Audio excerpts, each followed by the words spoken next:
अस्सलाम वालेकुम दोस्तों, आज के एपिसोड में राहिम क्या अपनी जान की बाजी हार जाएगा? क्या वो एमन को अकेला छोड़ जाएगा? क्या एमन इसे वक्त पर हॉस्पिटल ले जा पाएगी? राहिम का बाप क्या इस पे एतबार कर पाएगा? आज हो रही है जिस नए किरदार की एंट्री, वो क्या रोल प्ले करने वाला है? क्या ये तमाम सवालात आपके ज़हन में भी हैं? तो ये वीडियो आपके लिए है। इस वीडियो को लाजमी देखिएगा और कमेंट सेक्शन में अपनी राय का इजहार जरूर कीजिएगा। दोस्तों, मीर जुल्फकार ये बात अच्छी तरह से जानते हैं कि अगर राहिम आ गया तो ये प्रोजेक्ट इसे कभी भी नहीं मिलेगा। जैसे ही राहिम को पता चलेगा कि वो डील जो इनके लिए बहुत जरूरी है, इस डील में माहीन और मीर जुल्फकार भी आएंगे और वो ये चाहते हैं कि वो अली नवाज को इस डील में बुरी तरह से शिकस्त दें, क्योंकि माहीन फैसला कर चुकी है कि उसने राहिम को तबाह बर्बाद करना है और इन सब को बिजनेस में टक्कर देकर सड़क पे लाना है।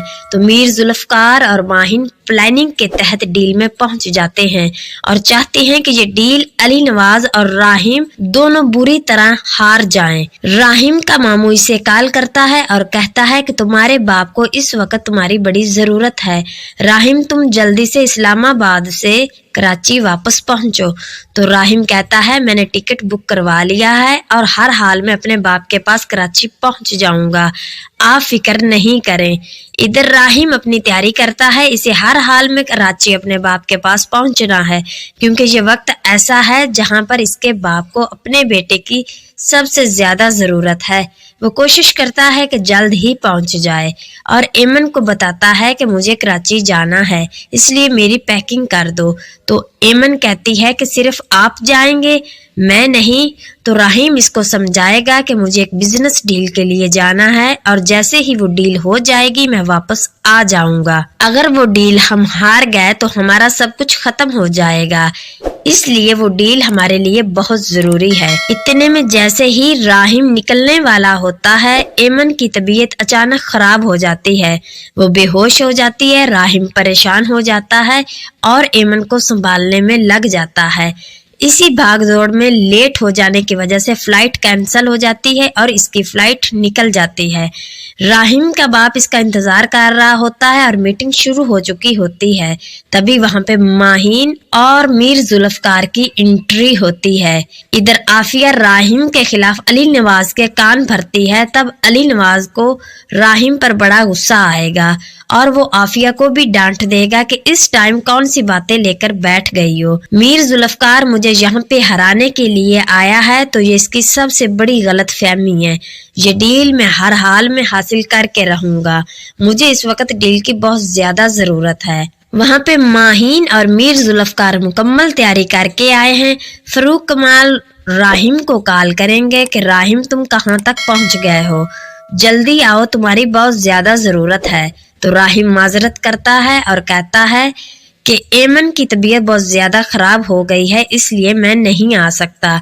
एमन के दिमाग का इलाज करवा रहा था, मेडिसिन चेंज हो जाने की वजह से इसे ब्रेन अटैक हुआ है और इसकी हालत गैर हो चुकी है, इसलिए मैं नहीं आ सकता। तो फरूक कमाल बहुत शॉकिड हो जाएंगे। वो जाके इधर अली नवाज को बताता है कि राहिम नहीं आ रहा। इधर जिस मकसद के लिए मीर जुल्फकार और माहीन आए थे, इनका मकसद पूरा हो जाता है और वो डील मीर जुल्फकार को मिल जाती है। राहिम, अली नवाज और अली नवाज बहुत ही बुरे तरीके से इस डील को हार जाते हैं। डील जीत जाने पर माहीन और मीर जुल्फकार दोनों बहुत खुश होते हैं कि हमने राहिम और अली नवाज को बुरी तरह से हरा दिया है। वहाँ पे अली नवाज को बहुत ज्यादा गुस्सा आता है, इतना शदीद गुस्सा कि वो राहिम से बात करना भी पसंद नहीं करता। और फरूक कमाल जो बातों बातों में अली नवाज को बता देते हैं कि एमन को ब्रेन अटैक हुआ है, इसका इलाज हो रहा है, इसकी हालत गैर हो जाने की वजह से राहिम नहीं पहुंच सका। ये सारी बातें आफिया खड़ी भी सुन रही होती है, जहाँ पे उसको ये आइडिया होगा कि एमन की यादाश्त तो वापस आ सकती है। अली नवाज बहुत ज्यादा परेशान होंगे। राहिम जो इनको कॉल करेगा और कहेगा, बाबा मैं माजरत चाहता हूँ, मैं एमन को इस कंडीशन में छोड़ के नहीं आ सकता था, لیکن میں آپ سے وعدہ کرتا ہوں کہ یہ ڈیل میں دوبارہ حاصل کروں گا اور میں کوشش کروں گا کہ میر ذوالفقار کو اس کی حرکتوں کا جواب دے سکوں۔ تو جواب میں علی نواز کہے گا کہ راہیم، مجھے تمہارے کسی وعدے پہ کوئی اعتبار نہیں، مجھے تمہاری کسی بات پہ کوئی یقین نہیں، ہر دفعہ تم وعدہ کر کے پورا نہیں کرتے، تم بدل گئے ہو، تم اب میرے پہلے والے بیٹے نہیں رہے ہو، تم بہت زیادہ بدل چکے ہو۔ اس پہ راہیم بہت دکھی ہوگا اور کہے گا کہ بابا ایسا نہیں ہو سکتا، میں نے پوری کوشش کی تھی کہ میں آ جاؤں، لیکن ایمن کی طبیعت بہت زیادہ خراب ہو جانے کی وجہ سے میں نہیں آ پایا، اور ایمن بھی معذرت کر رہی ہے کہ یہ سب کچھ اس کی وجہ سے ہوا ہے۔ بابا انشاءاللہ بہت جلد میں یہ سب کچھ دوبارہ حاصل کر لوں گا۔ راہیم جو اپنے بابا سے بات کر رہا ہوگا تبھی ایک شوٹر نشانہ لیے کھڑا ہوگا، تو جیسے ہی راہیم کی نظر ایمن پر پڑے گی وہ ایمن کو دھکا دے کر اس کی جگہ پر خود کھڑا ہو جائے گا۔ ادھر شوٹر سے گولی چل جائے گی اور گولی سیدھی راہیم کو لگے گی، جس کی وجہ سے راہیم کی چیخ نکلے گی اور وہ زمین پر گر پڑے گا۔